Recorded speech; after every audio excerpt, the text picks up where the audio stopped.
Cheaha State Park was supposed to be my escape, a peaceful retreat to clear my mind. But what I found there was beyond anything I could imagine. Strange whispers, ghostly apparitions, and the feeling of being hunted. My name is Luke Parker, and this is the story of why I'll never RV camp in Alabama again. If you love thrilling stories like this, hit that like button and subscribe for more tales that will keep you up at night.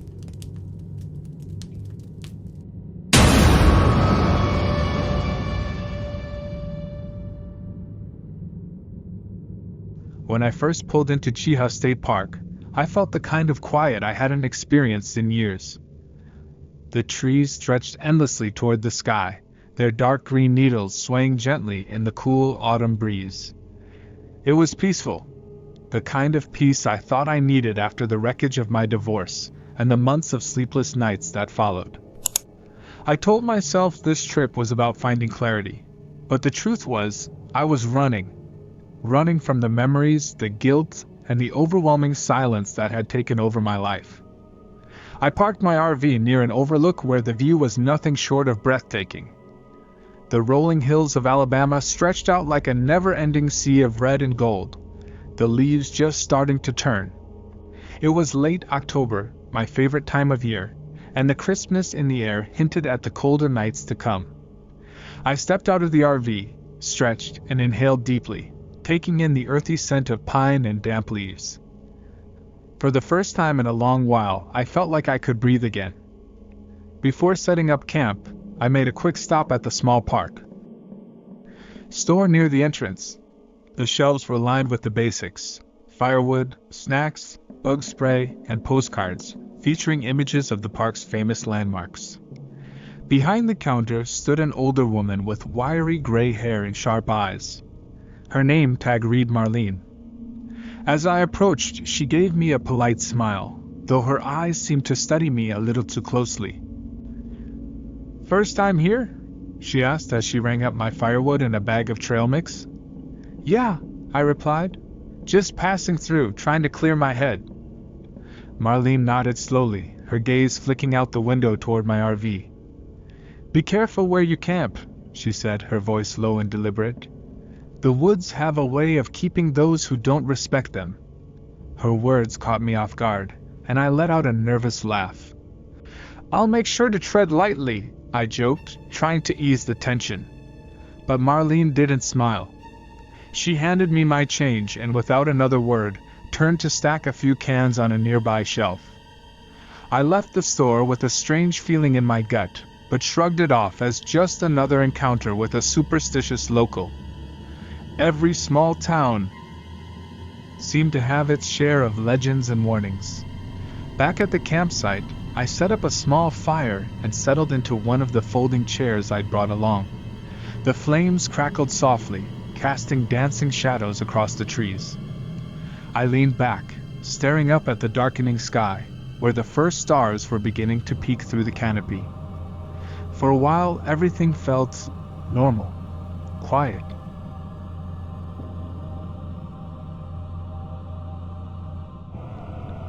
But as the night deepened, the forest seemed to change. The stillness that had comforted me earlier now felt suffocating, as though the trees themselves were watching me. The fire crackled softly as I sipped on a cup of coffee, letting the warmth seep into my hands. The night had fully set in, and the forest was cloaked in darkness, the only light coming from my modest campfire and the faint glow of the RV's interior lights. I'd chosen a spot just off the main trail, far enough from the busier areas of the park to ensure I wouldn't be disturbed. It was perfect, or at least that's what I thought. The silence was overwhelming, not the soothing kind of quiet I'd expected, but an oppressive stillness that made every rustle of leaves or crack of a branch sound deafening. I brushed it off as my imagination, the product of being alone in an unfamiliar place, but the feeling of being watched persisted. I kept glancing over my shoulder into the dense wall of trees that surrounded me, half expecting to see something, or someone, standing there. As the fire began to die down, I heard it, a faint sound carried on the breeze, like someone whispering just out of earshot. I froze, straining to listen, but the sound was gone as quickly as it had come. My logical mind told me it was just the wind, but something deeper, something instinctual, told me it wasn't. I stood up, suddenly uneasy, and scanned the edge of the campsite with my flashlight. The beam cut through the darkness, illuminating nothing but trees and underbrush. No movement. No glowing eyes of nocturnal animals. Just emptiness. Still, I couldn't shake the feeling that something was out there, just beyond the reach of the light. "Get a grip, Luke," I muttered to myself, shaking my head. "You've been alone for less than a day, and you're already losing it." I threw another log on the fire, hoping the warmth and light would help settle my nerves. It didn't. I stayed up longer than I'd planned, staring into the flames and listening to the faint sounds of the forest, the rustle of leaves, the occasional creak of a branch, and that whispering, just barely audible, like it was teasing me. It wasn't constant, more like fleeting moments that made me question whether I'd even heard it at all. Eventually, exhaustion got the better of me, and I retreated to the RV. I locked the doors, closed the curtains, and settled into the small bed at the back. The hum of the heater was a welcome distraction from the silence outside, and I tried to focus on that as I drifted off to sleep. But even as I closed my eyes, I couldn't shake the feeling that I wasn't alone. In the middle of the night, I woke suddenly. My heart was pounding, though I couldn't remember why. The RV was silent, save for the faint hum of the heater. I sat up and glanced around, my eyes adjusting to the dim light. That's when I noticed them. Handprints. Small, child-sized handprints on the window by the door. I stared at the handprints, my breath caught in my throat. They were faint but unmistakable. 5 tiny fingers pressed into the condensation on the window, each print smeared slightly, as if the hands had been moving. My first thought was to dismiss it. Maybe I hadn't noticed them earlier. Maybe it was just a trick of the light, or something I'd left behind when I was setting up camp. But the rationalizations felt hollow, and deep down, I knew none of those explanations made sense. My pulse quickened as I sat frozen in the dim light of the RV, every nerve in my body on edge. I couldn't hear anything outside, but the oppressive silence made it impossible to tell if something, or someone, was out there. I grabbed my flashlight and hesitated. Did I really want to know? Was it better to stay inside and pretend I hadn't seen anything? No, if I was going to sleep at all, I needed to know. With trembling hands, I unlocked the door and stepped outside, the flashlight clutched tightly in one hand and a pocket knife in the other. The cold night air hit me immediately, carrying with it the faint scent of pine and damp earth. The fire had long since burned out, and the darkness was near absolute, save for the narrow beam of my flashlight cutting through it. I swung the light toward the window, inspecting the area around the RV. There was nothing, no footprints in the dirt, no signs of movement, and certainly no children. The forest loomed around me, its silence now feeling unnatural. I took a step toward the tree line, the flashlight's beam bouncing with my unsteady grip. "Hello?" I called out, my voice sounding weak and strained. "Is someone there?" No answer. I scanned the area again, straining to hear any sound. Footsteps, rustling leaves, anything. The only thing that met me was the faint hum of the RV behind me. I shook my head and stepped back toward the door, muttering to myself, "Just the wind. Just your imagination." As I climbed back into the RV and locked the door behind me, I glanced at the window again. The handprints were gone. I stood there, staring at the spot where they'd been, my mind racing. The condensation on the glass had shifted, but it hadn't disappeared entirely. Somehow the prints had faded, leaving behind only the faint smudges that made me question if they'd been there at all. I climbed back into bed, wrapping myself in the blanket, and trying to ignore the pounding of my heart. The heater's hum was the only thing keeping me grounded, a reminder that I was safe inside. But I couldn't shake the feeling that something had been watching me, and worse, that it was still out there. That night, I barely slept, every creak of the RV and whisper of wind outside sending a fresh wave of unease through me. This was supposed to be my escape, but it was beginning to feel like anything but. The forest felt different this morning. Even though the sun hung high in the sky, casting dappled light through the trees, the air was thick with an unshakable tension. As I zipped up my jacket and laced my boots, I couldn't stop glancing at the edge of the campsite, where the trees stood like silent sentinels. It was quiet, too quiet.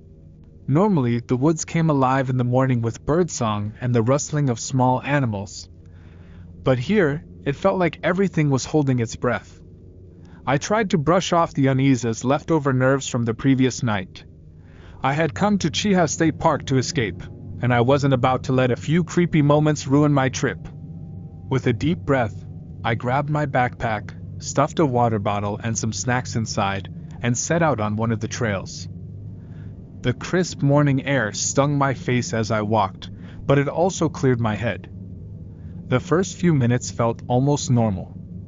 The trail I picked, Pine Hollow Loop, was marked as moderate, and it promised scenic overlooks and peaceful forest views. The trees here were tall and close together, their trunks bare near the base but thick with branches overhead. It was the kind of quiet beauty I'd hoped for when I planned this trip. But the further I walked, the more the sense of unease crept back in. The usual sounds of nature faded the deeper I went. At first, I chalked it up to being away from the busier parts of the park. But as I stopped to take a sip of water, I realized I couldn't hear anything. No birds. No squirrels scurrying through the underbrush. Just the faint rustle of leaves in the wind. The silence pressed against my ears, making even the crunch of my boots on the dirt trail feel loud and intrusive.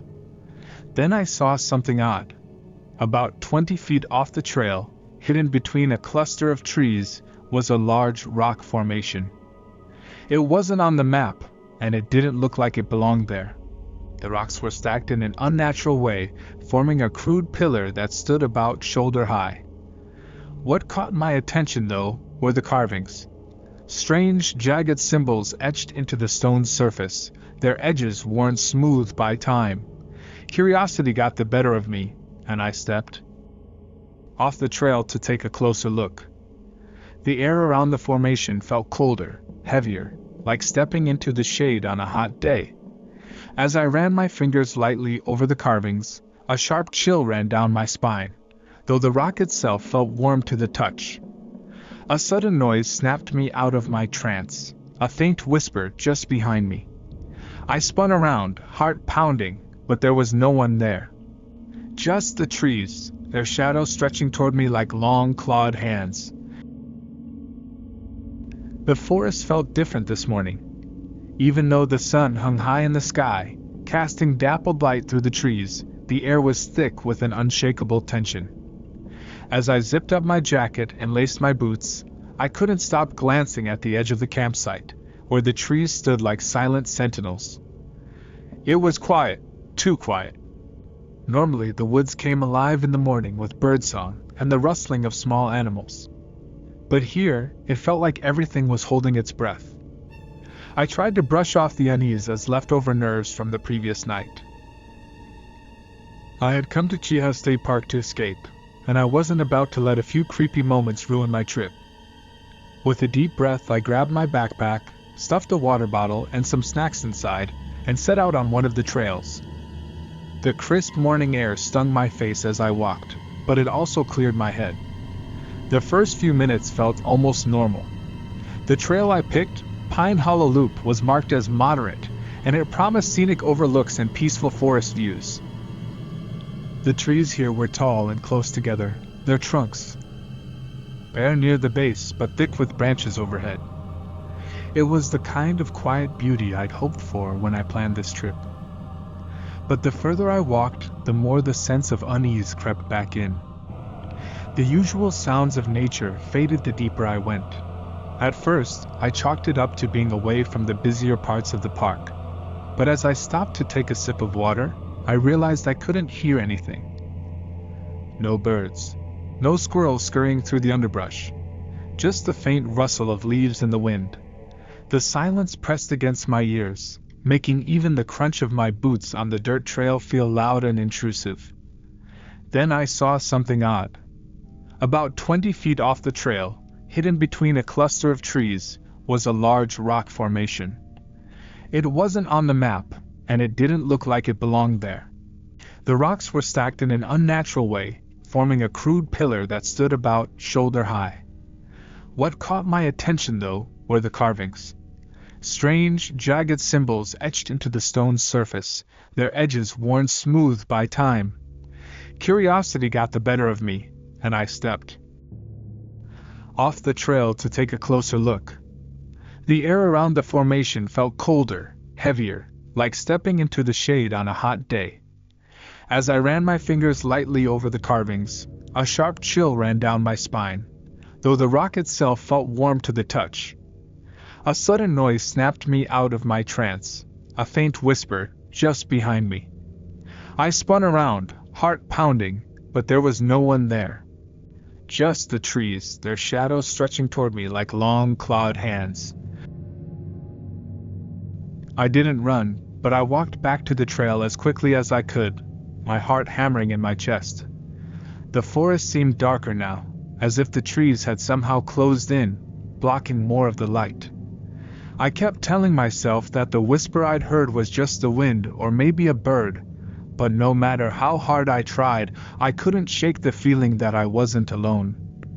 Every now and then, I would glance over my shoulder, convinced I'd see someone, or something, standing just out of sight. I forced myself to focus on the trail, stepping carefully over roots and rocks, as the path twisted deeper into the woods. The air grew colder the further I went, and I found myself rubbing my hands together to keep warm, despite the fact that the forecast had promised mild weather. I checked my map again, hoping it would distract me, but the markings seemed useless. None of the landmarks I'd passed were listed, and the trail didn't feel like it matched the description. Then, up ahead, I spotted movement. At first I thought it was a deer or some other animal, just a flash of something pale darting between the trees. I stopped dead in my tracks, squinting to make out what I'd seen. The forest was still again, the only sound the faint rustle of leaves in the breeze. I told myself it was nothing. My imagination was working overtime, fueled by the strange carvings on that rock and the eerie silence of the woods. But then I saw it again. This time, it was unmistakable. A figure, just beyond the tree. It looked like a girl, her long hair hanging in dark waves over her shoulders. She was wearing a pale dress that seemed out of place, like something from another time. I opened my mouth to call out to her, but something stopped me. A deep, primal instinct that told me to stay silent. She turned her head slightly, just enough for me to see her face. Her skin was unnaturally pale, and her eyes were dark, wide, and empty. A chill ran through me, and I felt my legs lock in place. For a moment, neither of us moved. She simply stood there watching me, her expression unreadable. "Are you lost?" I finally managed to say, my voice barely above a whisper. She didn't respond. Instead, she took a single step closer, her bare feet making no sound on the forest floor. I stumbled backward, nearly tripping over a root as panic set in. When I looked back up, she was gone. The woods were empty again, but the cold, heavy feeling remained. I didn't waste any more time. Gripping my flashlight tightly, I turned around and started back the way I came, moving as quickly as the uneven trail would allow. But no matter how far I walked, I couldn't shake the feeling that someone, or something, was following me. I practically jogged back to the main trail, my pulse pounding in my ears. Every so often, I'd glance over my shoulder, but the forest behind me was as empty as ever. Still, that cold, heavy presence refused to leave. It felt like an invisible weight pressing on my back, urging me to move faster, to get away. But get away from what? There was nothing there. At least, that's what I kept telling myself. When I finally made it back to the trailhead, I felt a wave of relief wash over me. My RV was still parked where I'd left it, a comforting reminder of safety and normalcy. But as I stepped closer, that relief evaporated. Deep scratches ran along the side of the vehicle, parallel grooves that looked like they'd been made by something with claws. My stomach churned, and I froze, staring at the marks. It didn't make sense. There was no wildlife in the area that could have caused this, or at least nothing I knew of. I reached out and ran my fingers over the scratches. The edges were rough and uneven, fresh enough that flecks of paint still clung to the grooves. My mind raced for explanations, but none of them made sense. I hadn't heard anything while I was out on the trail. Surely I would have noticed something, or someone, tampering with the RV. Trying to steady my breathing, I unlocked the door and stepped inside. The familiar hum of the heater greeted me, along with the faint scent of coffee from the cup I'd left on the counter. It should have felt comforting, but instead it felt wrong. Like the RV wasn't the same place I'd left that morning. I checked the windows and doors, but everything was still locked, just as I'd left it. I grabbed my phone to take pictures of the scratches, thinking I'd need them for insurance, or at least as proof I wasn't imagining things. But when I opened the camera app, the screen froze, glitching with static before shutting off completely. I frowned and tried restarting the phone, but it wouldn't turn back on. Annoyed, I plugged it into the charger, but even then the screen stayed dark. That's when I noticed something else. The air inside the RV had grown colder, much colder than it should have been. I checked the thermostat, but it was set to the same temperature as always. I even put my hand up to the vent, feeling the warm air blowing out. Still, the chill remained, wrapping around me like an icy blanket. As the sun began to set, casting long shadows across the forest, I couldn't shake the feeling that I wasn't alone. That same whisper from the trail echoed faintly in my ears, so soft I couldn't tell if it was real or just in my head. Then came the knock. A single sharp rap on the RV door that made me jump. Heart racing, I turned toward the door, but when I looked through the peephole, there was no one there. The knock didn't come again, but I stood frozen by the door, my hand gripping the edge of the counter for balance. I pressed my ear against the cold metal, straining to hear anything outside. Footsteps, rustling, breathing, but the only sound was the faint hum of the RV's heater. My heart was pounding, the blood rushing in my ears so loud it drowned out everything else. After what felt like an eternity, I finally worked up the nerve to open the door. Slowly, I turned the lock and pulled it open just enough to peek outside.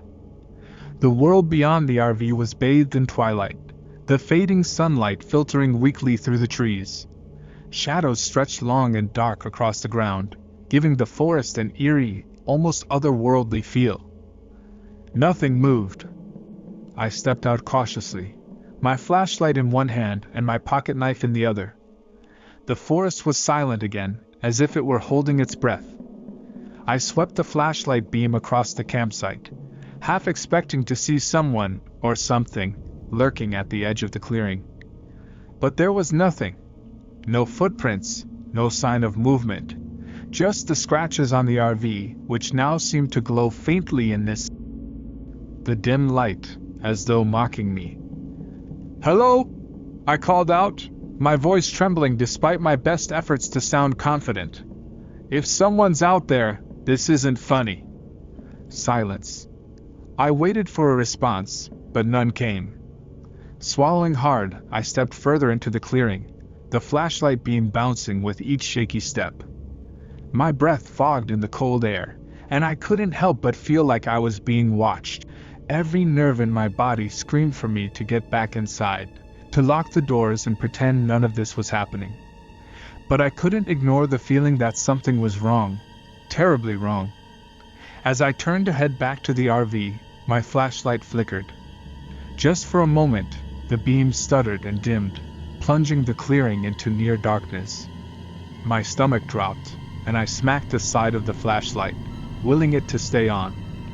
The light returned, but not before I saw it. At the edge of the clearing, just beyond the reach of the flashlight's beam, stood the figure of a girl. She was barely visible, her pale form blending almost seamlessly with the shadows. Her long, dark hair hung over her face, obscuring her features. But there was no mistaking the dress. The same tattered, old-fashioned dress I'd seen earlier on the trail. She didn't move. She just stood there, silent and still, like a statue carved from the night itself. "Are you okay?" I called out, my voice cracking with fear. Her head tilted slightly, almost curiously, but she didn't answer. She didn't move closer. She didn't run. I stumbled backward, tripping over a root and landing hard on the cold ground. By the time I scrambled to my feet, she was gone. I scrambled back to the RV, my pulse racing and my hands shaking so badly I almost dropped the flashlight. I slammed the door behind me, locking it with trembling fingers. My breath came in short, shallow gasps as I backed away from the door, every nerve in my body on edge. The heater hummed softly, a mechanical monotony that felt like the only normal thing left in my world. But even its warmth couldn't chase away the cold dread settling in my chest. Who was she? Where had she gone?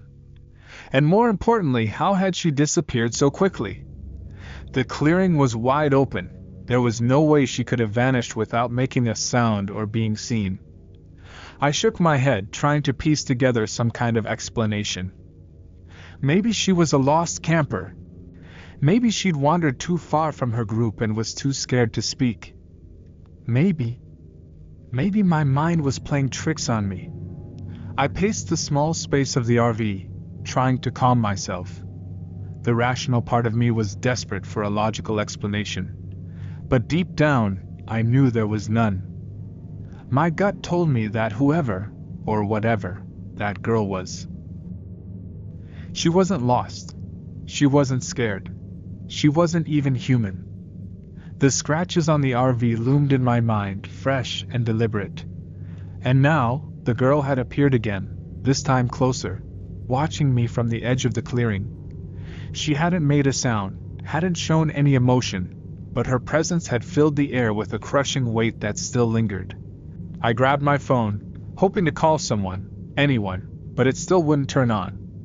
The screen remained dark, no matter how long I held the power button or how many times I plugged and unplugged it. My frustration boiled over, and I slammed it onto the counter, the sharp crack echoing in the small space. "Great. Just perfect," I muttered, running my hands through my hair. Then I heard it. Tap, tap, tap. A faint knocking, almost polite, coming from the rear window of the RV. I froze, every muscle in my body locking up as my ears strained to pinpoint the sound. It came again, louder this time. Tap, tap. The deliberate rhythm sent a shiver down my spine. Whoever, or whatever, was out there wanted me to know they were there. I forced myself to move, creeping toward the back of the RV. My flashlight shook in my hand as I raised it toward the window, the beam casting jagged shadows on the walls. I reached the window and hesitated, my breath catching in my throat. Slowly, I pulled back the curtain. Nothing. The knocking stopped and the forest outside was as still as a photograph. I exhaled shakily, letting the curtain fall back into place, but the relief was short-lived. When I turned around, I saw it. The handprints. Dozens of them, smeared across every window in the RV. Small, child-sized handprints, pressed into the glass as if reaching for me. The sight of the handprints froze me in place. My breath hitched, and for a moment, I couldn't move, couldn't think. They were everywhere, on the door's window, the side windows, and even the windshield. Small, pale impressions of fingers and palms pressed into the glass like a child had been trying to claw their way inside. Some were smudged, streaked downward as if sliding or reaching. "Impossible," I whispered, the word catching in my throat. I hadn't heard anything. No footsteps, no rustling, no voices. How had they gotten there? I stumbled backward, nearly knocking over the small table in the kitchenette. My flashlight beam jittered across the interior of the RV, making the shadows leap and stretch. The handprints didn't fade or vanish this time. They remained, glaring at me, a chilling reminder that I wasn't alone. Panic bubbled up inside me, hot and overwhelming. I grabbed my keys from the counter, my only thought being to get out of there. If the RV would start, I could leave, drive down the mountain, and never look back. I jammed the key into the ignition and turned it. The engine sputtered, coughed, and fell silent. "Come on," I muttered, twisting on the key again. The engine cranked but refused to turn over. "No, no, no, no, no!" My voice cracked as I hit the steering wheel in frustration. The RV wasn't going anywhere. As I sat there gripping the wheel and trying to steady my breathing, a sound broke through the suffocating silence. A faint, childlike giggle. It was soft, almost playful, but it sent a jolt of terror through me. It wasn't coming from outside. It was inside the RV. I spun around, my flashlight shaking as I swept it across the small interior. The light passed over the kitchenette, the empty bed, the narrow bathroom door. Nothing. My hands were slick with sweat, and my pulse thundered in my ears. I told myself I was hearing things, that my mind was conjuring sounds in the oppressive silence. Then the giggle came again, louder this time, coming from the back of the RV. My flashlight flickered, casting fleeting, distorted shadows against the walls. Slowly I moved toward the sound, every step feeling heavier than the last. The air seemed thicker back there, colder, and the scent of damp earth filled my nostrils. "Who's there?" I forced out, my voice shaking. I didn't expect an answer, but I needed to break the silence before it consumed me. I reached the back corner of the RV, the flashlight beam steadying slightly as I aimed it at the closed bathroom door. My hand hovered over the handle, my fingers trembling as they grazed the cold metal. Something told me not to open it, not to see what was on the other side. But the door creaked open on its own. Inside was nothing but shadows, but the air felt wrong, heavy, charged, alive. As I leaned in, the flashlight flickered again, and for the briefest moment, I saw her. The girl. She was standing in the dark, her head tilted, a wide, unnatural grin stretching across her face. I stumbled back, nearly dropping the flashlight. The beam flickered erratically, plunging the RV into brief moments of darkness before snapping back on. She was gone. The bathroom was empty, the small mirror on the wall reflecting nothing but my own pale, terrified face. My breaths came in sharp gasps, and my chest tightened as though the air itself was trying to crush me. I slammed the bathroom door shut, the sound reverberating through the RV like a gunshot. My mind raced, trying to make sense of what I had just seen. The girl wasn't real. She couldn't be real. And yet the memory of her unnatural grin burned in my mind, her hollow, empty eyes staring through me as if she knew something I didn't. The RV was suffocating now, the walls feeling like they were closing in. I pressed my back against the small counter, gripping the flashlight so hard my knuckles turned white. I needed to get out. Needed to be anywhere but here. The thought of stepping outside into the dark forest filled me with dread, but staying inside felt even worse. Then I heard it again. Tap, tap. This time, it came from the side of the frizz roof. The rhythmic sound of light knocking, almost playful, like a child drumming their fingers. My stomach twisted as I stared up at the ceiling. The knocks moved, slowly, from one side of the RV to the other. Whatever it was walking. No, crawling, across the roof. "Leave me alone," I whispered, the words barely audible over the sound of my pounding heart. The knocking stopped. For a moment the silence was worse than the noise. I stayed frozen, listening, waiting, every nerve in my body on edge. And then, without warning, the entire RV shook violently. The force threw me to the floor, the flashlight clattering out of my hand and spinning across the linoleum. The lights flickered, the heater sputtered, and an unearthly wail filled the air. It wasn't just a sound, it was a feeling, a low, mournful cry that seemed to seep into my very bones. It was sorrow and anger, and something far older than I could comprehend, all rolled into one. I clamped my hands over my ears, trying to block it out, but it was inside me, vibrating through my chest like the rumble of a distant thunderstorm. The wail faded slowly, leaving an eerie, oppressive quiet in its wake. I stayed on the floor, too terrified to move, my body trembling uncontrollably. The RV's lights flickered back on, and the heater kicked in again, its steady hum almost mocking in its normalcy. I reached for the flashlight, my hand shaking so badly I could barely hold on to it. I needed to see outside, to know if whatever had been on the roof was still there. Crawling to the door, I steeled myself and peered out through the small window. The clearing was empty. But in the dirt just outside the RV I saw them. Footprints. Small, bare footprints, leading from the RV to the edge of the forest. And then, they disappeared. I sat there, staring at the footprints. My flashlight beam illuminated each step clearly, small, bare impressions pressed into the dirt like they'd been made moments ago. The trail led straight from my RV to the tree line, but what stopped me cold was how they ended abruptly. No fading into the underbrush, no signs of a turn, no continuation.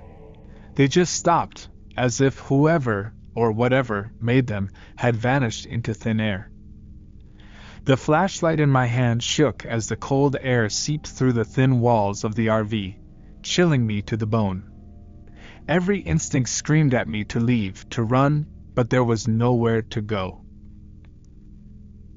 The RV wouldn't start, my phone was dead, and I was stranded in the middle of nowhere. I slammed the door shut, locked it, and slid the flimsy latch over the deadbolt, though I knew it wouldn't do much good. I paced the length of the RV, my mind racing. What was happening? Who was this girl? What did she want? And how was any of this even possible? I was a rational man. I didn't believe in ghosts, or legends, or curses, but I couldn't deny what I'd seen. Handprints, the scratches, the footprints. It wasn't my imagination, and it wasn't something I could explain away anymore. Suddenly, the lights flickered again, plunging the RV into near darkness before buzzing back to life.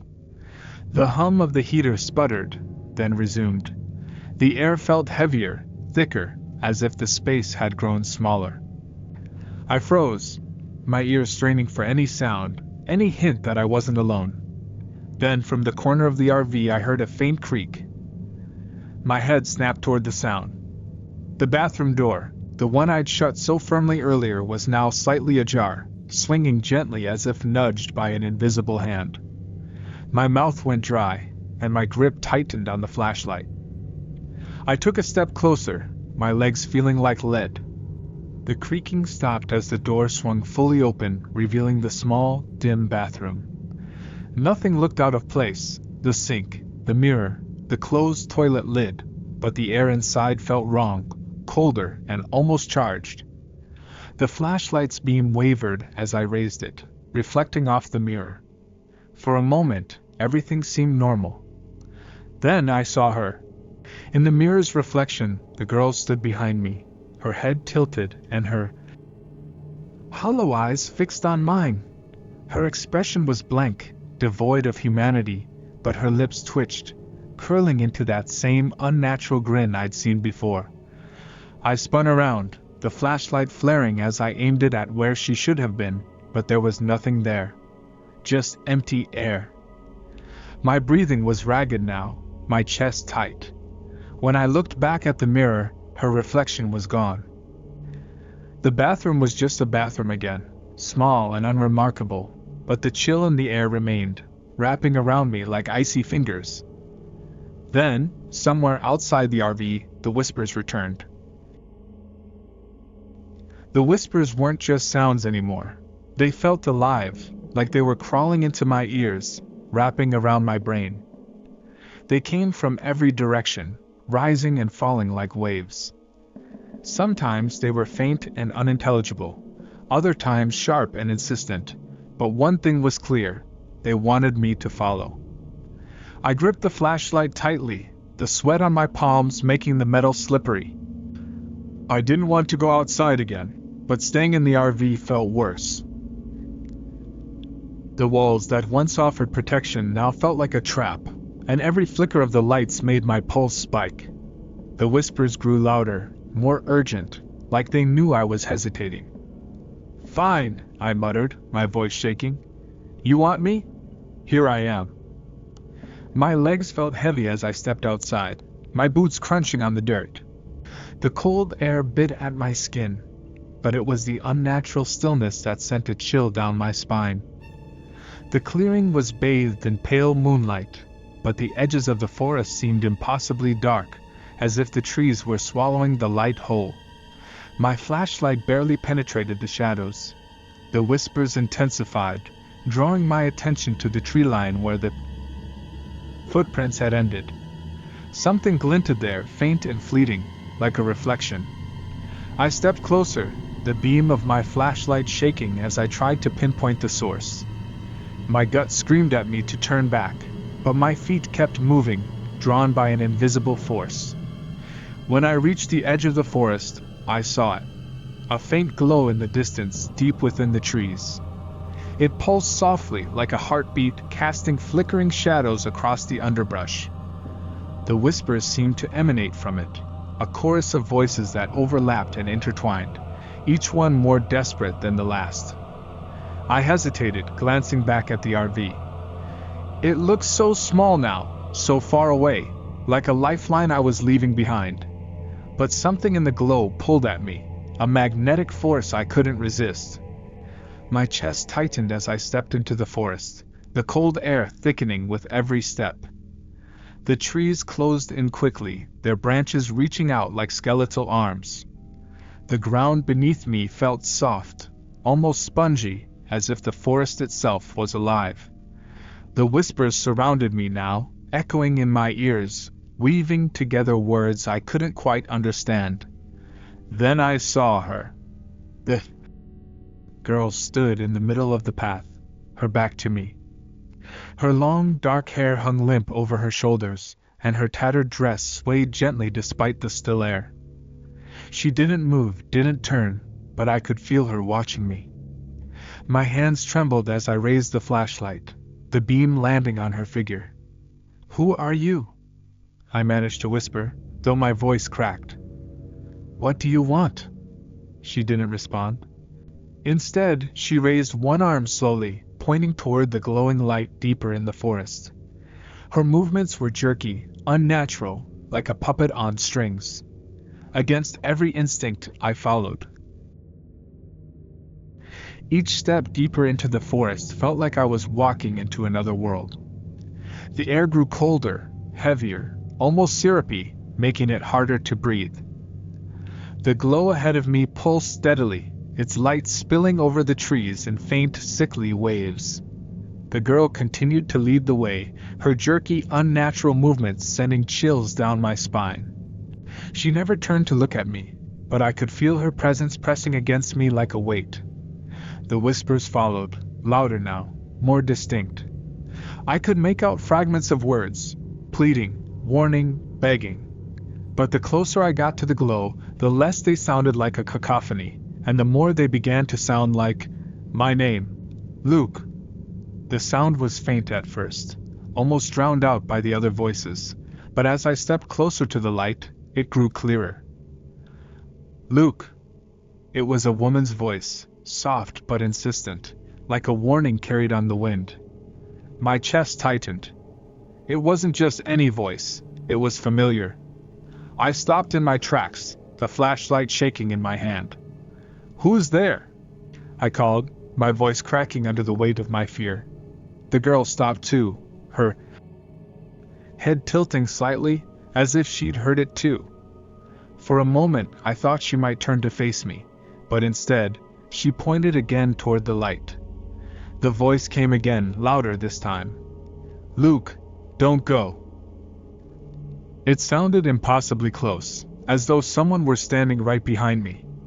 I spun around, the flashlight beam cutting through the darkness, but there was no one there. The forest was empty, the shadows playing tricks on my eyes. I turned back toward the girl, but she was gone. The glow remained, brighter now, pulsing in rhythm with my own pounding heart. I hesitated, every instinct screaming at me to turn back, to run, to leave this place behind. But the whispers had changed. They weren't chaotic anymore. They were rhythmic, methodical, almost like a chant.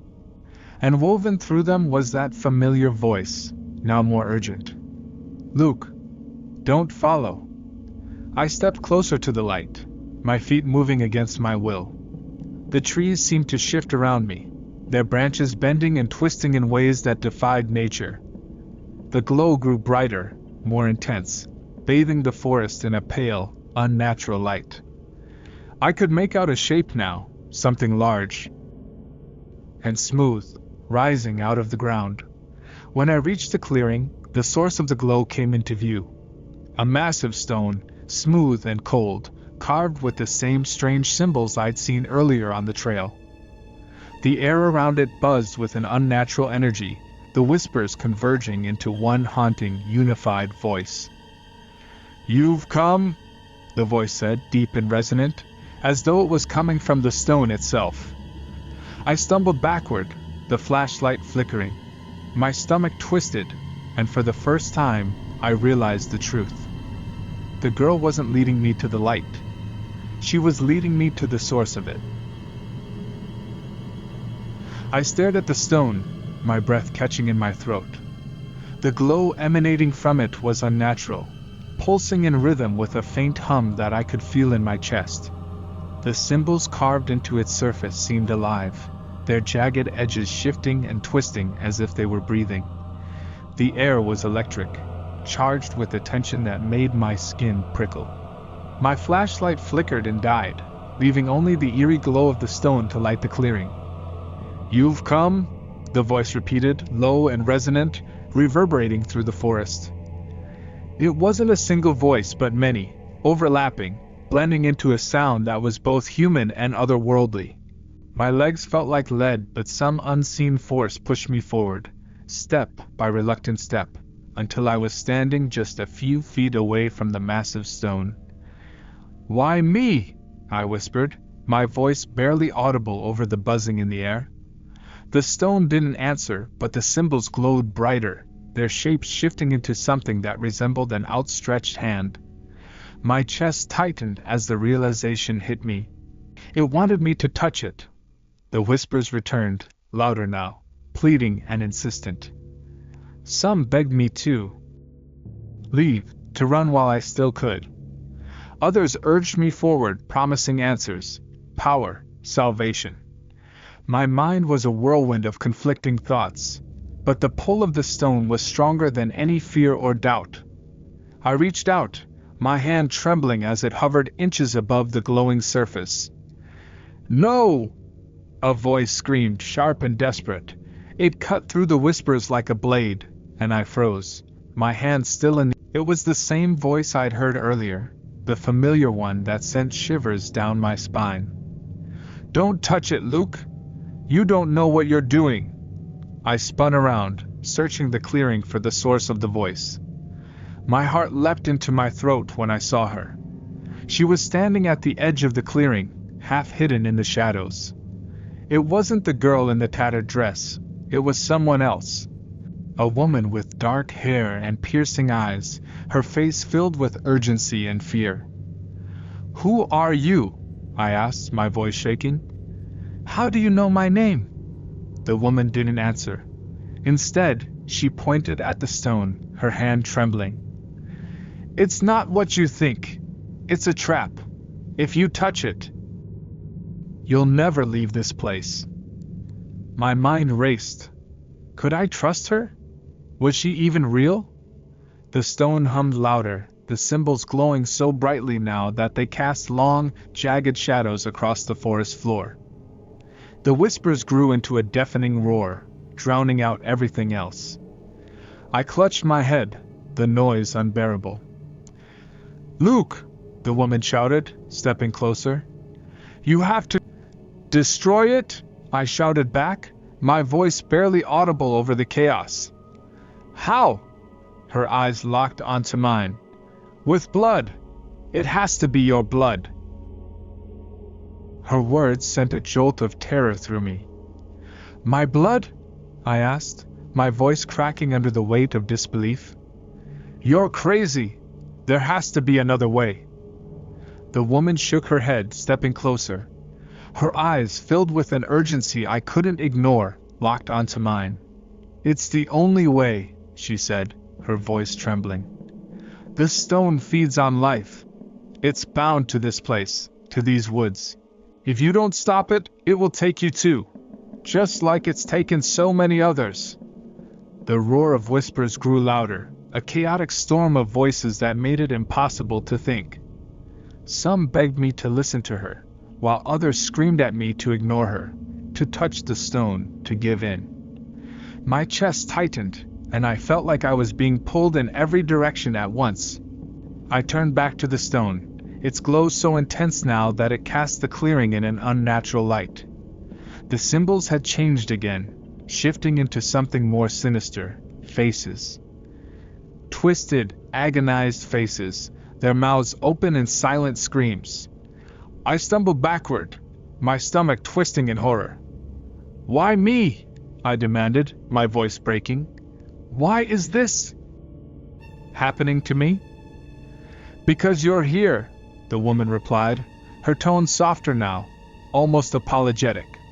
"The stone doesn't choose, it takes whoever is unlucky enough to find it, and now it has you." I looked down at my hands, trembling and slick with sweat. The thought of spilling my own blood, of giving it willingly, made my stomach churn. But the alternative was worse. I could feel the pull of the stone, a magnetic force that was growing stronger with every passing second.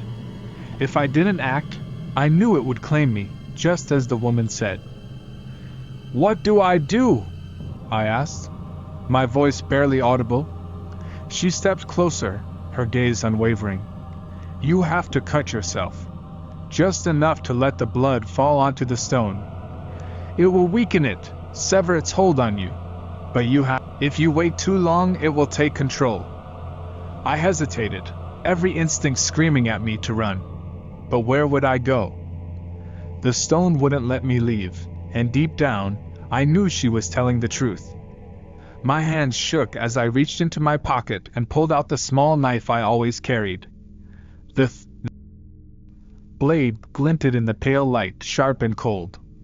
The whispers grew frantic, a desperate cacophony of voices urging me to stop, to drop the knife, to let the stone claim me. My head throbbed with the weight of their words, and I clenched my teeth, willing myself to focus. The woman stood nearby, her eyes fixed on me, silently urging me on. I took a deep breath, my chest heaving. With a shaky hand, I pressed the blade to my palm. The sharp sting of pain cut through the chaos, and I watched as a single drop of blood welled up and fell onto the glowing surface of the stone. The instant my blood hit the stone, the forest erupted in chaos. The glow from the carvings flared violently, blinding me with a flash of cold, pale light. A deafening roar filled the clearing, not just in my ears but inside my head, a sound so powerful it felt like my skull might split open.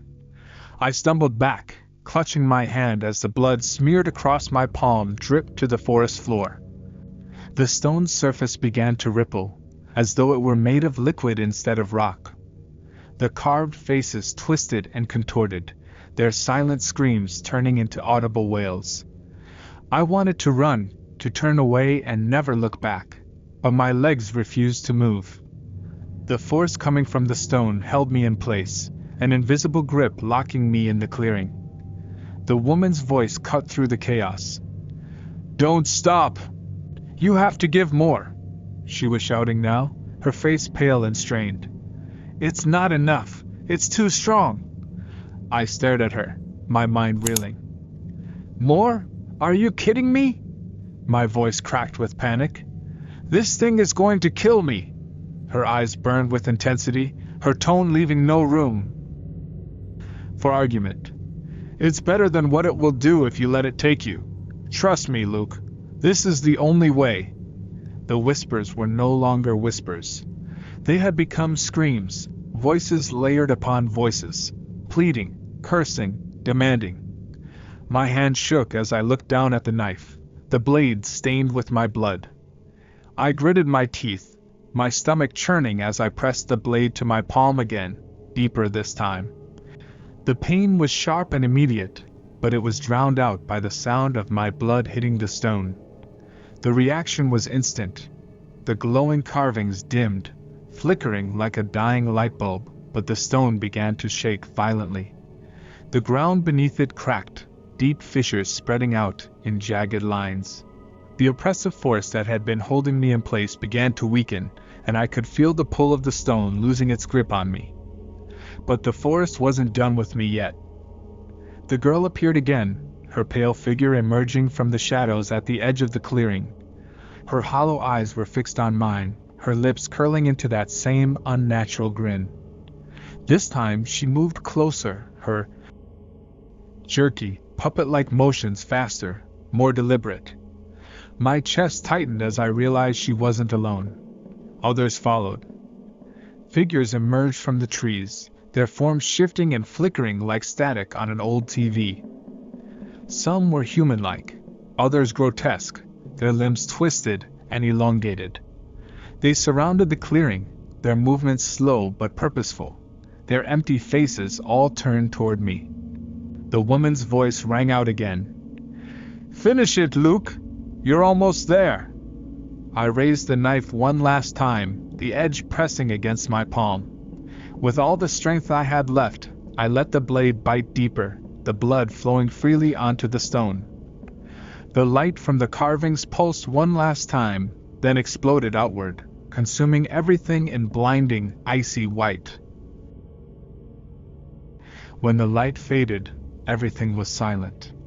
The oppressive roar of whispers, the wailing faces, the woman's frantic shouts, all of it had vanished, leaving only an eerie, unnatural stillness. My vision blurred as I staggered backward, the knife slipping from my bloody hand and landing with a dull thud on the forest floor. The stone was no longer glowing. Its surface was dark, cracked, and lifeless, as though whatever had animated it had been drained away. The symbols were gone, their jagged lines now faint scars etched into the cold rock. The forest, once alive with an unnatural energy, now felt empty, hollow, as if the life had been sucked out of it. I collapsed to my knees, clutching my hand as blood seeped through my fingers. The pain finally broke through the adrenaline, sharp and relentless, but I was alive. I couldn't believe it. I was still here. My breath came in shallow gasps as I stared at the stone, waiting for something to happen, for the nightmare to start again. But the stone remained silent, inert. The girl was gone. So were the other figures. The clearing was empty, the shadows no longer crawling and twisting. Movement. For the first time since I'd arrived, the forest felt normal. Still eerie, still vast and untamed, but normal. I glanced around, half expecting the woman to appear again, but there was no sign of her either. I forced myself to stand, every muscle in my body screaming in protest. The air was cold and damp, the faint scent of blood mixing with the earthy smell of moss and dirt. I picked up the knife, wiping it on my jacket before slipping it into my pocket. My legs felt unsteady as I turned back toward the direction of the RV, the path through the trees now visible in the faint pre-dawn light. The walk back was a blur, my thoughts racing with everything that had just happened. I kept glancing over my shoulder, convinced the girl or one of the shadowy figures would reappear, but the forest remained quiet. Even the oppressive sense of being watched was gone. It was just me and the trees now, the soft crunch of my boots the only sound in the stillness. When I finally reached the RV, it looked like a lifeline in the dim light of dawn. The scratches on the side were still there, deep and jagged, but they no longer felt threatening. They were just marks now, nothing more. I climbed inside, locking the door behind me and collapsing onto the small bed at the back. For the first time in what felt like an eternity, I felt safe. As I stared at the ceiling, exhaustion overtaking me, one thought echoed in my mind: I survived. But deep down, I knew I hadn't escaped unscathed. Something had changed. I could feel it, like a faint hum just beneath the surface of my thoughts. I didn't sleep. Even though the RV felt like a sanctuary compared to the nightmare of the forest, I couldn't let myself relax. Every creak of the RV, every faint rustle of wind outside, sent my heart racing. My hand throbbed with a dull, relentless pain, the makeshift bandage I'd wrapped around it already soaked through with blood. I stared at the ceiling, trying to piece together what had just happened. None of it made sense. The stone, the girl, the whispers, how could any of it be real? As the first rays of sunlight broke through the trees, I forced myself to sit up. My body felt heavy, every movement an effort. The pale light spilling into the RV gave everything a cold, washed-out quality, but it was comforting in its own way. The nightmare belonged to the night, and now the daylight made it feel distant, like a bad dream I was trying to shake off. But the marks on my hand were real. The scratches on the RV were real. The memory of the girl's hollow eyes and the stone's terrible glow was burned into my mind, refusing to fade no matter how hard I tried to convince myself otherwise. I stumbled out of the RV, the morning air biting at my skin. The forest looked different now, less menacing. The trees swayed gently in the breeze, their branches catching the sunlight and creating shifting patterns on the ground. For a moment, I felt a flicker of hope, like maybe, just maybe, whatever had happened last night was over. But as I walked around the RV, the sight of the clearing stopped me in my tracks. The footprints were still there, the small, child-sized impressions leading away from the RV and into the forest. They hadn't disappeared with the dawn. They were a reminder, a lingering scar on this place that refused to let me forget. The stone, though, was gone. I froze, staring at the spot where the glowing monolith had stood just hours before. The ground was bare now, the grass flattened and scorched in a perfect circle. There were no cracks, no remnants of the carvings, nothing to suggest it had ever been there at all. My stomach churned. It was as if the forest had swallowed it whole. A sound behind me made me whip around, my heart pounding. But it was wind stirring the leaves in the trees. Still, I couldn't shake the feeling that I was being watched, that something was still out there, just beyond the edge of my vision. I hurried back to the RV, slamming the door shut behind me and locking it again. My hand shook as I gripped the steering wheel, the keys digging into my palm. "Please," I whispered, my voice barely audible, "just let it start." This time, the engine roared to life on the first turn of the key. The engine's roar was the most beautiful sound I'd ever heard. Relief washed over me as the RV rumbled beneath me, its vibrations grounding me in a reality I wasn't entirely sure I trusted anymore. My hand still trembled as I shifted into drive, but I didn't care. I just needed to leave. The forest, the stone, the girl, all of it was behind me now, and I wasn't planning on stopping until I was miles away. The road out of the park was winding and narrow, the trees casting long shadows across the dirt path. Despite the daylight, the forest felt heavier now, as if it was reluctant to let me go.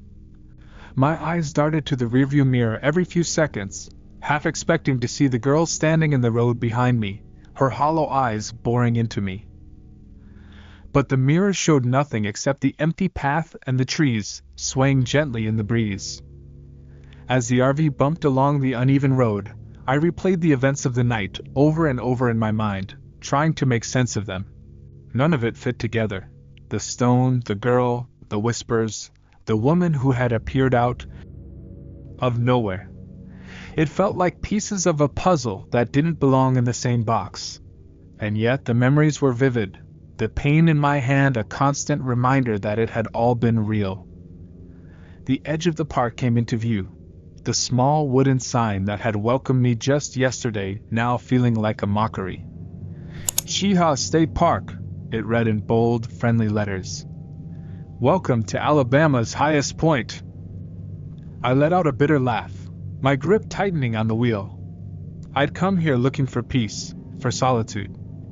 Instead, I'd found something I could never explain, and something I'd never forget. I didn't stop at the park store. I didn't stop anywhere. I just kept driving, the RV's engine humming steadily as the miles rolled by. It wasn't until I reached a small gas station on the outskirts of a nearby town that I finally pulled over. My hands ached from gripping the wheel so tightly, and my legs felt like jelly as I stepped out onto the pavement. Inside, the fluorescent lights buzzed softly as I approached the counter. The cashier, a middle-aged man with a kind smile, greeted me casually. "Rough night?" he asked, glancing at my disheveled appearance. "You could say that," I muttered, sliding a bottle of water and a pack of bandages onto the counter. As he rang them up, I hesitated, the words catching in my throat. "Have you ever heard about anything strange in those woods? Something unnatural?" "You mean the park?" he asked, his voice lowering. "Yeah, folks around here say it's haunted. People see things, hear things. Sometimes they don't come back." He handed me my change, his expression serious now. "You're lucky you made it out." Do you think you'd survive a night in these woods? Let me know in the comments. Don't forget to like, share, and subscribe for more bone-chilling stories.